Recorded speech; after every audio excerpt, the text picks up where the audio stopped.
Greetings, unsettled souls. Welcome to the Correct Views. Sam might be here doing political commentary for the Media Speaks. Listener-funded radio. Listener-funded internet, I should say. You know what that means.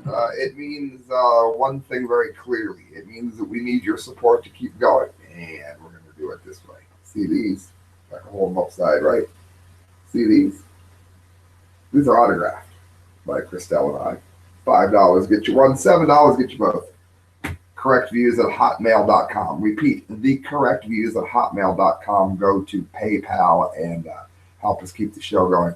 Friends, we're going to start off right here with a CNS News article about just how much it is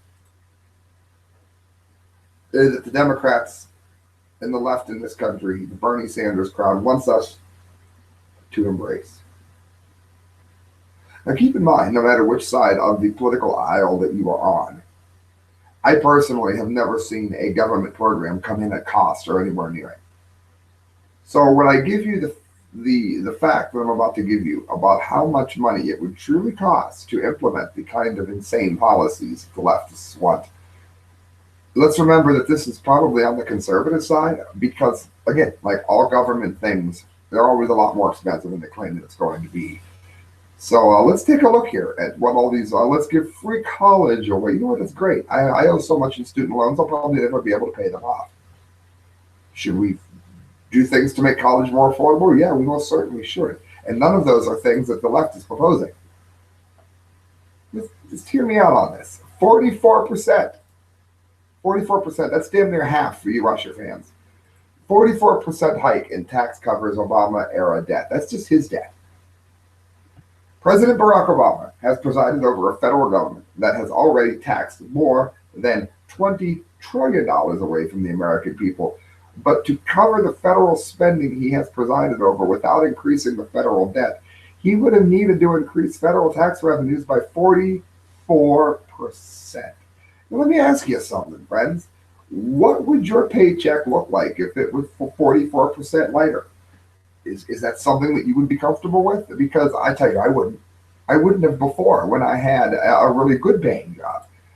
Now I'm pretty much working for myself, and it would devastate me. That's the answer they have for the poor. And remember, rich money trickles down. So does poverty. Poverty trickles down. If there's no money at the top, there's no money at the bottom, friends. Since he was inaugurated in January of 2009, Obama has completed 91 full months in office, running from February of 2009 through August of 2016. And as this writer has reported at CNS News here, the monthly Treasury statements show that during those 91 months, the federal government collected approximately $20,197,437,000 in revenues. But the Treasury's debt to the penny database shows that during the same 91 months, the total federal debt increased by $8 trillion, and you got the number right there. The $20 trillion plus in total taxes was not nearly enough to cover the federal spending the government did in the first 91 months of the Obama era. So to avoid any increase in federal debt over those 91 months, the federal government would have needed to haul in approximately $29 trillion in taxes. In other words, the government would have needed to impose a tax bill on the American people that rose for those 91 months that was approximately 44% higher than the tax bill did impose. In other words, all he's did is got us in debt. And all these people that got their free Obama phone and all those people that got their free goodies are just too stupid to realize that this is money that has been removed from them in other areas. And it's the reason that poor people aren't getting raises at work, because the people that do have money, that have jobs, are paying so much in taxes to make sure you got your damn Obama phone that they don't have any money left over to give you a raise. Do rich people take too much? Of course they do. Okay, I'm not an idiot. I'm not one of these Republicans that think that life is great for everyone. Okay, I'm actually more of a libertarian who just has been greatly let down by Gary Johnson. We'll get to that in a minute, and is voting Republican this time. Okay, I'm not a raging Republican of the Mitt Romney sort. So don't confuse me here. But what I am saying is that while we do need to make sure that there is a lot less gouging and hoarding from the top 1%, the way to do that isn't to tax our own jobs away. That is just pure foolishness. Taxing our pay increases away for what? For a free phone. And a lot of that, Fred, is done for marketing purposes. We've covered that in the past. This is from Breitbart. Actually, they're covering a story from The Hill. Democrats target Gary Johnson as third-party spoiler.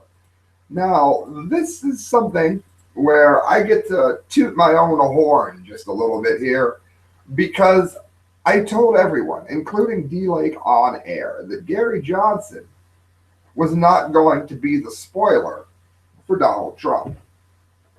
Historical thinking, especially since Nader did it to Gore, is that the Green Party takes votes away from the left, and the Libertarian Party is actually who it is that takes votes away from the right. Well, it didn't take a genius to figure out that that wasn't going to be the case this time, because Gary Johnson has somehow become a raging leftist. He is in favor of open borders, not Donald Trump. Surely not Donald Trump. He is in favor of some limits in regards to our business because of global warming, and we've covered ad nauseum how global warming is not, cannot, and will not ever be happening as a result of man. He is in favor of NAFTA. He's in favor of the TPP. These are all things associated with the left. As a matter of fact, none of that is anything that anybody on the right has. That's why Gary Johnson is bleeding libertarian votes. So, to toot my own horn here, yes, Gary Johnson is hurting the left, because Gary Johnson has been pandering nonstop towards the left. And I don't know how many of you saw the piece where Gary Johnson could not think of one world leader that he respected and liked, because he couldn't think of any world leaders. Mine would be Nigel, who got us the Brexit, by the way. But that's neither here nor there.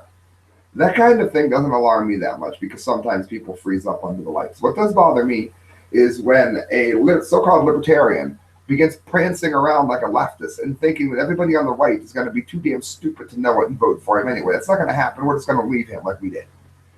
Jonathan Easley and Ben Camisar report in The Hill that Democrats are increasing their attacks on Libertarian presidential candidate Geert Johnson out of fear that his third-party bid is taking votes away from that would otherwise go to Hillary Clinton. And let me tell you what, I was greatly concerned for quite some time that Gary Johnson was, Bernie Sanders and his socialism mantra was having a major effect because of the popularity that he had. That's not so much the case, and I'll tell you why. Jill Stein has been sitting around 2 or 4% during her entire run. She's been able to get no traction even among her own base, because Hillary Clinton has a lot in common with Sanders, but it's actually Stein who has the most in common, and she's got no traction at all. So people are denying socialism in droves. Therefore, they can't blame Stein, so they're going to blame Johnson. And to some degree, they're right, because Stein is just terrible. And when you present socialism to people and you take away all the pomp and circumstance that was Bernie, then at the end of the day, what you have is a platform that everybody can plainly see isn't going to work, and no one supports it. That's why Stein is getting no traction, in case you're wondering, because people are smarter than that. Not very smart, but smarter than that. Democrats, panicked by third-party candidates drawing support away from Hillary Clinton, are ramping up their attacks against Johnson and warning that a vote for the third party is a vote for Donald Trump. Well, a vote for Donald Trump is the only thing that could help the country, so God bless Gary Johnson. Liberal groups are passing around embarrassing videos of Johnson and running ads against him, warning about his positions on issues like climate change that are important to young voters and independents. Well, Gary Johnson's actually in your boat, as a matter of fact, so they can't even smear the man correctly. The Clinton campaign will rely heavily on Bernie Sanders in the coming weeks as it seeks to shore up its deficit among young voters and left-leaning independents, who are not energized by her campaign and considering a vote for either Johnson or Stein. The Libertarian ticket of Johnson and Weld is running surprisingly strong among young voters. Well, let me tell you why. Because young voters, just like old voters, they always want to separate people. All voters are saying no to socialism, and it just proves what a abject sellout and worthless swine Bernie Sanders really is. Because if Bernie Sanders had any real cred at all, he would be out there supporting Jill Stein. Because Jill Stein is the one who actually shares a political vision that is closest to Bernie Sanders in almost every way. They're damn near the same candidate. He's out there for Hillary Clinton because he is a sellout. That's why, yes. Friends, all of this is being brought to you by Sticker Junkie. We've got lots of stories to get to, but I want to get to this. Sticker Junkie, when you get your stickers, on checkout, type in correct views or the correct views. And when you do, you're going to not only get amazing stickers like the ones you're seeing here, but you're going to go ahead and get them at an amazing price. Why? Because you're a listener of the correct views. Type that in at checkout and find out what it means. Guys, this is also Breitbart. I think it's Geert Wilders from Breitbart. Let's lock the door to Islam. Now, some of this talk about banning Islam can be a bit of a slippery slope in that if you can ban the rights of Muslims, then you can ban the rights of Christians. However, there is some definite reasons to look at what these people are saying in terms of why they want to ban Islam. Let's face it, Christians are hated undeservedly in most instances just because they're Christians. Other religions are all but utterly ignored. When's the last time you heard anybody saying, I hate them damn Buddhists? Said nobody ever. So, I mean, there's a reason that so many people dislike Islam. And I think what this gentleman is saying here needs a look at, into considering that we live in PC times where you can't even talk about radical Islam. We do on this show. Yesterday, it's Gert, I visited Maasluis. Maasluis, not really. Maasluis. It's a town near Rotterdam where great techno is made, by the way. Rotterdam, where the indigenous Dutch inhabitants have become the victims of immigrant youths of Moroccan descent. Cars have been demolished, houses vandalized. We all know the Islam story here. People threatened. The Dutch no longer feel free and safe in their own city. When the local radio station interviewed some of the victims and referred to their perpetrators as Moroccans, it received an anonymous letter. You are racists and your time will come. I won't take care of it because I'm too old, but our boys are the new soldiers. In other words, they're bragging about how Islam is going to destroy the otherwise perfectly functional culture of the Dutch. And you ever notice this? Radical Islam has a dreadful habit of leaving a hellhole and then trying to bring the culture that is the hellhole into the new country that they just got into, which makes no sense to anybody whatsoever. But that is exactly the kind of thing that they're doing on a regular basis. And we're supposed to be culturally acceptive. If you want us to accept your culture, good. Go enjoy your culture in the rat hole that you came from. Maasluis is one of the many Dutch towns and neighborhoods that are terrorized by Moroccan and Turkish youth gangs. Others are, and I'm going to butcher these names, Schilderswijk, Oostelvij, and Kennemerland. Not surprisingly, a poll shows that 43% of the Dutch people want fewer Moroccan immigrants into the country. Let me guess, it must be because they hate the color of their skin. No, it's because they hate having their car set on fire. These people are not racist. They are decent people, patriots who love their country and do not want to lose it. It was the great Ronald Reagan who once said that freedom is never more than one generation away from extinction, which we are seeing clearly now. These wise words are more true today than ever before. We are free men and women of the West. Freedom is our birthright, but if we fail to defend it, we are bound to lose it. Sadly, that is exactly what is happening today. 2016's Black Summer of Jihad, with terrorist attacks all over the free world, teaches us that the enemies of freedom are already among us. The ruling elites all over the Western world have accepted millions of people into our countries without demanding that they assimilate. That's important. People say, Sam, you talk about nuke issues. What if a terrible nuclear meltdown or melt through or melt out like Fukushima was to happen and you needed to get out of the area?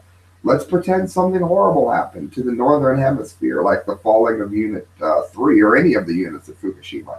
It would send a radioactive cloud into the air that would very likely destroy life on the northern hemisphere. So a lot of people would have to move south. Guess what? I would learn the language. I would respect their culture.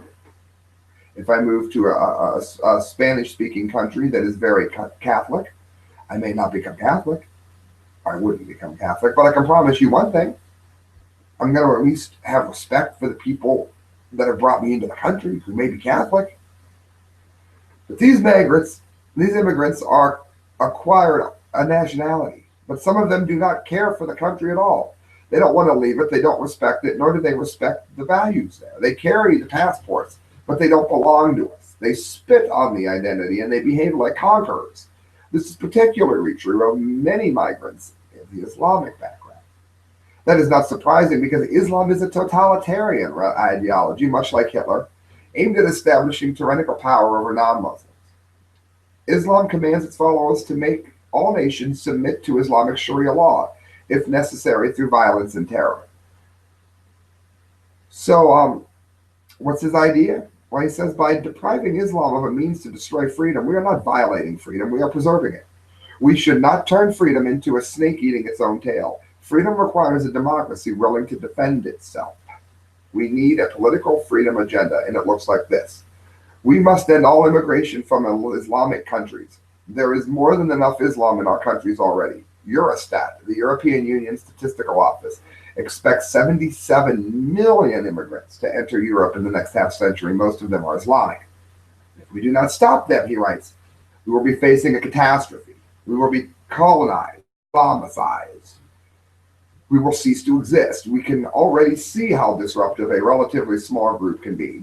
Researchers at the University of Amsterdam showed that, look at this, 11% of Muslims in the Netherlands are prepared to use violence for the sake of Islam. This is more than 100,000 people. It says we must honor our freedoms by using them. That is why I will never give up my freedom of speech, not in Parliament nor anywhere else, he writes. He says it's not extremist to demand that Muslims who want to live in our midst renounce the hateful doctrine and text of Islam and abide by our laws. If they commit crimes, act against our laws, impose Sharia law, that is Islamic law, or wage jihad, then we must expel them. Now, people are going to say, oh my God, that's incredibly racist. Well, let me ask you a question. If I go into your home and I immediately start destroying things, you're not Christian, so I rip up the Bible of choice that you have. I am violent towards people in your family. I don't respect your house. I'm smoking in your house. I'm burning holes in your carpet. Are you going to let me stay in your house? Are you going to say, well, we need to be culturally aware? No, you're going to throw me out of the damn house. And that is what I am in favor of. I don't care what religion you are. But I do care, as my hair goes everywhere, I do care about this. I care that whatever country you move into, you're at least not going to bring hate and violence with you when you were supposed to be escaping hate and violence when you came. That brings us, as you hear, to the Dundee of the day. Got the Dundee music blasted. Brought to you by Change Transportation. Right there. Change Transportation is who you're going to want to call. Go to Facebook.com, look up Change Transportation, and do yourself a favor. Don't call Uber. Whatever you do, don't call Yellow Cab in Canton, Ohio, where I used to work, and they'll gouge you because they have no choice. Because Fred Nero's a greedy swine. No, don't do that. Make it smart. Call Change Transportation. Let them know you heard about it from the correct views, and enjoy the discount that you're going to get. They're going to beat the price of Uber. You're going to have a beautiful ride with a friendly, talented driver. Change Transportation in Ohio. Servicing just about everywhere, from what I understand. Ready for Ryan. Paul Ryan refuses to rule out running for president. Never say never. Now, there's about as much excitement for a Paul Ryan run, especially 40-some days outside of the general election. As much excitement for a Paul Ryan run as there is for the Canton City All-National Maggot Eating Contest. Nobody wants to see Paul Ryan as president, except maybe Paul Ryan. And I imagine even he's a little iffy. If ever somebody was ill prepared for a job at an ill prepared wrong time, it is now. And that's why he's getting the Dundee of the day. On Wednesday morning, House Speaker Paul Tryon Ryan appeared to crack the door to a future presidential run. So at least now he's not planning it within 44 days of the election. While addressing the Economic Club of Washington, D.C. on Wednesday, Ryan was asked whether he would consider running for president. You never say never to these things, but I've never really had this ambition, he said. I suppose you want... Hate ads to do that. Breitbart, be ashamed of yourself. I have presidential-sized policy ambition, Ryan added. I've never really had presidential-sized personal ambition. It was never really in my DNA. However, just last year, Speaker Paul Ryan repeatedly insisted that he did not want to or have ambition to become House Speaker. Guess what? Maybe it's just a phase of life that I'm in, Ryan told attendees at the Economic Club on Wednesday. One of the reasons I didn't do it last time is because my kids are young and I want to be normal. Anybody who is running as a typical Republican and wants to be normal is somebody who is going to give you the same kind of abnormal results that have led so many people to hate the Republican Party so far. That's why you haven't heard a single person say, I'm excited about a Paul Ryan run someday. Ryan used a similar line in 2015 when explaining that he would not be Speaker of the House. The job is for an empty nester, Ryan said. But of course he took it. According to Politico, the moderator followed up with Ryan and observed that he would have time to run for president once his children were older. When the moderator asked if Ryan would ever run in the next 25-year period, he said, who knows? Well, that's fair enough. But friends, look, this is the hardline, typical garden variety Republicans that we have seen over and over and over again, who have been destroying conservatism for years, trying to find some way that they can get a foothold in the future. And friends, if you let it happen, then you've thrown your own country away. Guys, you're listening to The Correct Views. Sam I.B. Gangi, as always, doing political commentary for the Media Speaks. And if you are interested in trying to help me keep this going, I would greatly appreciate it. Guess what? You can do that at thecorrectviews@hotmail.com. Go to PayPal. Give us some donation. Give us some help. All the money you give us goes towards a better show. Goes towards a more reliable, better-looking show. Here is the stickers. 5 gets you 1, 7 gets you both. They're autographed by Christelle and I. Let us know you want them. We'll get those in the mail to you and have them up plenty of time before the election. Thanks for listening to the show, friends. My name is Sam DeGangi, and this has been The Correct Views. Good night. God bless.